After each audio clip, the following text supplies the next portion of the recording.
নমস্কার, আমি কবিতা, কবিতার কলতান থেকে আমার চ্যানেলে সবাইকে স্বাগতম। বড়োদেরকে প্রণাম জানাই। পাখাটা একটু চালিয়ে দে। ছোটোদেরকে অনেক অনেক আদর আর ভালোবাসা জানালাম। আমি চলে এসেছি এখন হ্যাশট্যাগ আমরা সকলের আজকের বিষয় নিয়ে। মধুমিতা দিয়েছে আজকের বিষয়, মধুমিতার মনের কথার মধুমিতা।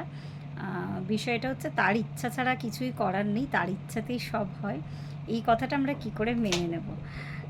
অনেক রাত হয়ে গেছে, অনেক রাত্রির করে আসার জন্য ক্ষমা প্রার্থী। মাঝে মাঝে এখন রাত হয়ে যাচ্ছে আমার, তো যাই হোক।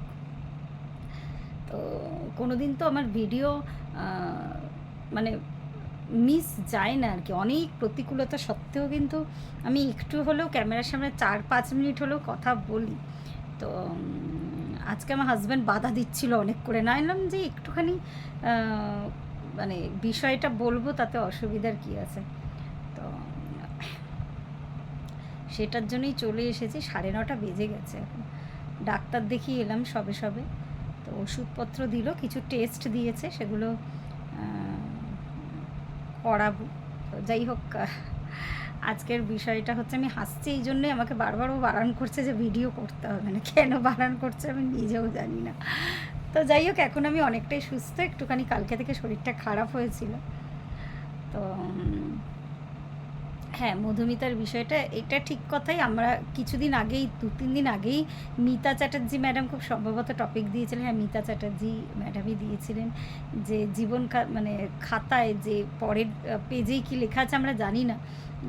সত্যি ঈশ্বরের ইচ্ছাতেই সব কিছু হয়, কিন্তু তাই বলে ঠিক একইভাবে আমার কালকের যে শরীর খারাপটা একদম সাডেন আর কি, বুঝতে পারিনি এইভাবে আমার মানে শরীরটা হট করে এতটা খারাপ হয়ে যাবে। তো ওই তার ইচ্ছাই যদি ধরিনি, কিন্তু ইচ্ছা ধরলেও না আমার মনে হয় যে কিছু ক্ষেত্রে না আমরা কিন্তু হাল ছেড়ে দিয়ে বসে থাকতে পারি না। আমাদের ঠিক হালটা চালিয়ে নিয়ে আমাদের পারাপার হতে হবে। প্রতিকূলতা আসে, বাধা আসে। এই যে বললাম, আজকে ভিডিওটা করার আগে অনেকবার বলছিল শরীর ভালো নেই, করতে হবে না। তাই না, আমি তো এমনি স্বাভাবিক সবার সাথে কথা বলছি, এখন অনেকটাই শরীর ঠিক আছে। তো ওই হাল ছেড়ে দিলে হবে না, বাধা আসবে, প্রতিকূলতা আসবে জীবনে।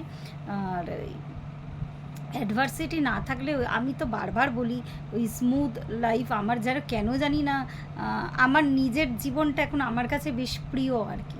আমার মনে হয় চলুক এইভাবেই আর কি, দোলাচলের মধ্যে, উঁচু নিচু ঢেউ কুচকুচ মধ্যে দিয়ে জীবনটা চলতে থাক।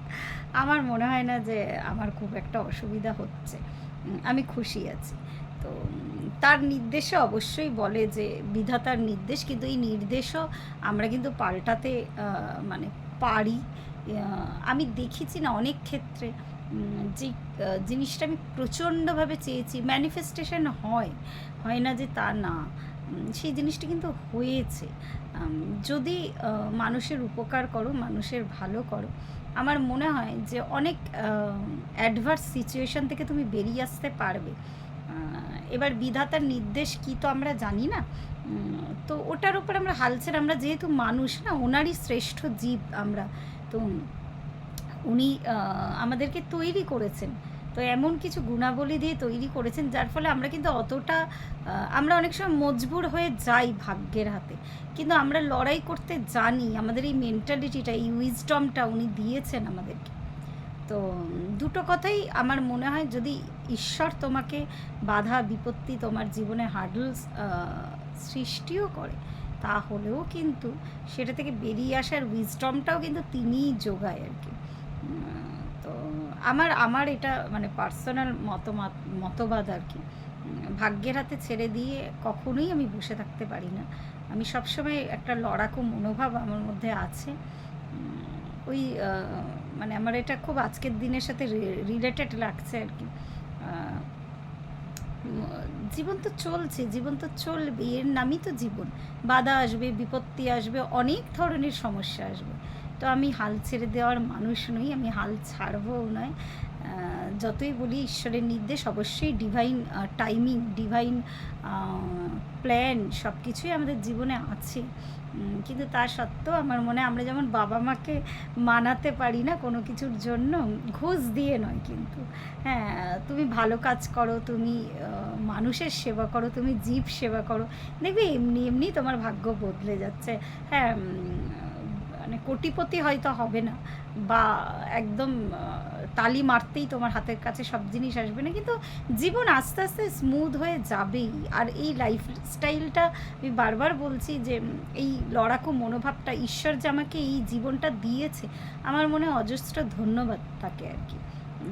প্রত্যেকটা পর্যায়ে পর্যায়ে কিন্তু আমি তাকে অনুভব করতে পারি, আমি তাকে বুঝতে পারি যে তিনি আছেন। আর এই অ্যাডভার্সিটি না থাকলে তাকে কিন্তু অনুভব করা যায় না। তো এটাই আমার আজকের বক্তব্য ছিল, জানি না কতটা ঠিকঠাক বলতে পারলাম। আর মধুমিতা সকালবেলা থেকে ও আমার এক বন্ধুকেও খোঁজ করে মানে এতটাই আমাদের মধ্যে আন্তরিক টান না, ও কিন্তু খবর নিয়েছে, আমার এই বন্ধুর নাম্বার ওর কাছে ছিল। তো অজস্র ধন্যবাদ। ধন্যবাদ দেওয়ারও কিছু নেই, সবই আমার নিজেরই মানুষ আর কি। এতটা ভালোবাসা আমি আপ্লুত, আমার মনে হয় না যে এই ভালোবাসাটা আমি নিজের লোকের থেকে পাইনি, আমি বারবার বলি।